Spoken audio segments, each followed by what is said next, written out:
ఈ యొక్క చెంగిచెర్ల గ్రామంలో ఈ యొక్క ఉప్పల్ అసెంబ్లీ నియోజకవర్గానికి సంబంధించినటువంటి మేడ్చల్ అసెంబ్లీ నియోజకవర్గానికి సంబంధించినటువంటి గ్రామంలో నిన్నటి రోజు ఇక్కడ హోలీ పండుగ చేసుకుంటున్నటువంటి మహిళలు ఎవరైతే ఉన్నారో వాళ్ళు వాళ్ళ ఆచారం ప్రకారము హోలీ పండుగ రోజు వాళ్ళు పాటలు పెట్టుకొని ఆడుతూ ఉంటే ఇక్కడ ఉన్నటువంటి కొంతమంది మతోన్మాదులు ఎవరైతే ఇతర రాష్ట్రాల నుంచి ఇతర ప్రాంతాల నుంచి వచ్చి ఈ స్లాటర్ హౌస్ లో పనిచేస్తారో వారు మహిళల మీద దాడి చేసి వాళ్ళతో ఘర్షణ పెట్టుకొని వాళ్ళంతలా వాళ్ళు వచ్చి వాళ్ళే ఘర్షణ పెట్టుకొని మరి మహిళల మీద దాడి చేయడం జరిగింది. మహిళలు ఎవరు కూడా వాళ్ళ దగ్గరికి పోలే.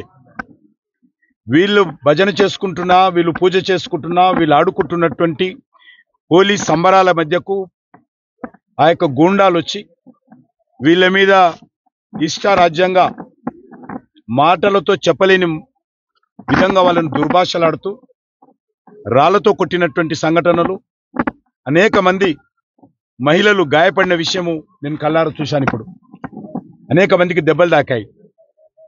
కానీ నిన్నటి నుంచి ఇప్పటి వరకు 24 గంటలు దాటిపోయింది. కేసులు కూడా మరి మామూలు కేసులు పెట్టడం జరిగింది. తలలు పగిలి 8 కుట్టు పడితే హాస్పిటల్లో కూడా వాళ్ళని పెట్టుకోవడానికి కూడా మరి కేసు పెద్దగా అవుతుంది కాబట్టి వెంటనే మరి అవుట్ పేషెంట్ కింద వాళ్ళని డిశ్చార్జ్ చేయడం జరిగింది. అదేవిధంగా ఈరోజు 24 గంటలైనా ఏ ఒక్కరిని కూడా ఇంతవరకు అరెస్ట్ చేయలేదు. ఎందుకు అరెస్ట్ చేయలేదంటే మేము దర్యాప్తు చేస్తా ఉన్నాము, వాళ్ళ అభిప్రాయాలు తీసుకుంటూనే ఉన్నారు. కళ్ళ ముందు కనిపిస్తా ఉంది.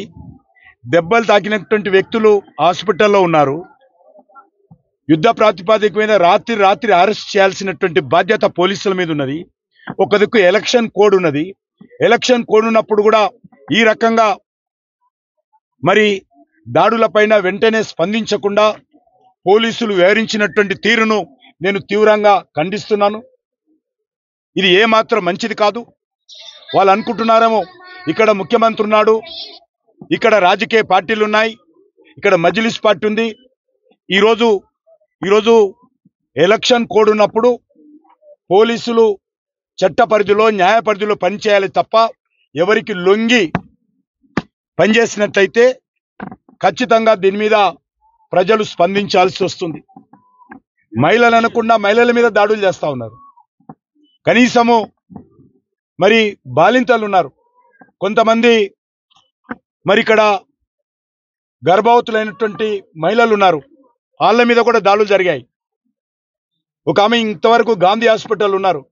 నేను అడుగుతా ఉన్నాను, వీళ్ళు గిరిజనులు కాబట్టి, పేదవాళ్ళు కాబట్టి మరి వీళ్ళు దాడులు జరిగి 8 మంది కుట్లు పడితే అవుట్ పేషెంట్ గా ట్రీట్ చేస్తారా?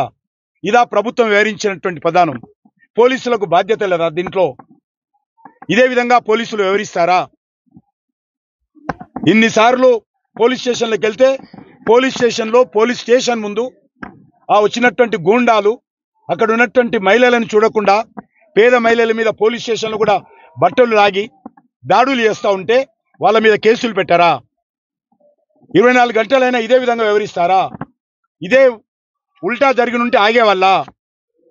ఇంత అన్యాయంగా ఈరోజు హిందువుల పట్ల మరి హిందూ స్త్రీల పట్ల పోలీసులు కానీ గూండాలు కానీ వివరించినటువంటి తీరు ఏ మాత్రం సబబు కాలేదు.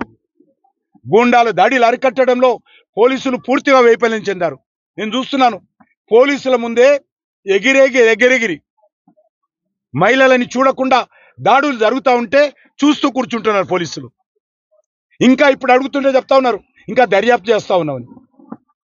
ఇది పూర్తిగా పోలీసులు వైఫల్యం చెందారు. అంతేకాదు దీని వెనుక ఉన్నదంతా కూడా ఈ యొక్క చెంగిచెర్ల స్లాటర్ హౌస్ మాఫియా. ఓ దిక్కు మేము బస్సులలో ఉచిత రవాణా ఇస్తున్నామని చెప్పి ప్రకటించుకుంటున్నటువంటి ప్రగల్భాలు పలుకుతున్నటువంటి ప్రభుత్వము హైదరాబాద్ నగరంలో మహిళల మీద పేద మహిళల మీద దాడులు జరుగుతూ ఉంటే పోలీసులు ఇంత నిర్లక్ష్యం, పేద మహిళల మీద దాడులు జరుగుతూ ఉంటే ఈ ప్రభుత్వం ఇంత వివక్షత. కాబట్టి నేను స్థానికంగా ఉన్నటువంటి మా పార్టీ శాఖను పూర్తిగా ఆదేశిస్తున్నాం. ఖచ్చితంగా వీళ్ళ వెనుక నిలబడి వీళ్ళకి అండగా ఉండి అన్ని రకాలుగా పోరాటం చేయాల్సిందే నేను కోరుతున్నాను. ఎలక్షన్